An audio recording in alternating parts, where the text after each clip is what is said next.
ಮೊಟ್ಟೆ ತಿಂದ್ರೆ ಕ್ಯಾನ್ಸರ್ ಬರುತ್ತಾ? ಈ ಸುದ್ದಿ ನಿಜಾನಾ? ಹಾಗಾದ್ರೆ ಮೊಟ್ಟೆ ತಿನ್ನೋದು ಡೇಂಜರ? ಕಡಿಮೆ ಬೆಲೆಗೆ ಉತ್ತಮ ಪ್ರೋಟೀನ್ ಒದಗಿಸುವ ಮೊಟ್ಟೆಯಲ್ಲಿ ಕ್ಯಾನ್ಸರ್ ಕಾರಕ ಅಂಶ ಪತ್ತೆಯಾಗಿವೆ ಅನ್ನೋ ಸುದ್ದಿ ಎಲ್ಲರ ತಲೆ ಕೆಡಿಸಿದೆ. ಹಾಗಾದ್ರೆ ಈ ಸುದ್ದಿಯ ಹಿಂದಿನ ಸತ್ಯ ಏನು?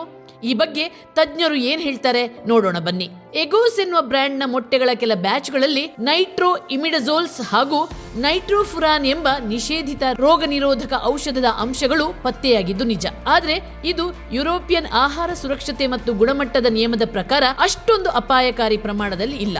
ಈ ರಾಸಾಯನಿಕ ಅಂಶಗಳು ನಮ್ಮ ದೇಹಕ್ಕೆ ಅಪಾಯ ಉಂಟು ಮಾಡಬೇಕಾದ್ರೆ ನಾವು ನಿತ್ಯ 175 ಎಗೋಸ್ನ ಮೊಟ್ಟೆಗಳನ್ನ ತಿನ್ಬೇಕು ಅಂತಾರೆ ತಜ್ಞರು. ಈ ಬಗ್ಗೆ ಪ್ರತಿಕ್ರಿಯೆ ನೀಡಿರುವ ನಮ್ಮ ರಾಜ್ಯದ ಆರೋಗ್ಯ ಸಚಿವರಾದ ದಿನೇಶ್ ಗುಂಡೂರಾವ್, ಕಳೆದ ಸೆಪ್ಟೆಂಬರ್ ಹಾಗೂ ಅಕ್ಟೋಬರ್ ನಲ್ಲಿ 125 ಮೊಟ್ಟೆಯ ಸ್ಯಾಂಪಲ್ ಅನ್ನ ಟೆಸ್ಟ್ಗೆ ಕಳಿಸಲಾಗಿದೆ. ಅದರಲ್ಲಿ 123 ಮೊಟ್ಟೆಗಳ ಸ್ಯಾಂಪಲ್ಗಳು ಉತ್ತಮ ಗುಣಮಟ್ಟದ್ದಾಗಿದೆ. 1-2 ಮೊಟ್ಟೆಯ ಸ್ಯಾಂಪಲ್ ಮಾತ್ರ ಸರಿ ಇರಲಿಲ್ಲ ಎಂದು ತಿಳಿದು ಬಂದಿದೆ. ಹಾಗಾಗಿ ಜನರು ಮೊಟ್ಟೆ ಬಗ್ಗೆ ಆತಂಕಕ್ಕೆ ಒಳಗಾಗುವ ಅಗತ್ಯವಿಲ್ಲ ಎಂದು ಸ್ಪಷ್ಟಪಡಿಸಿದ್ದಾರೆ.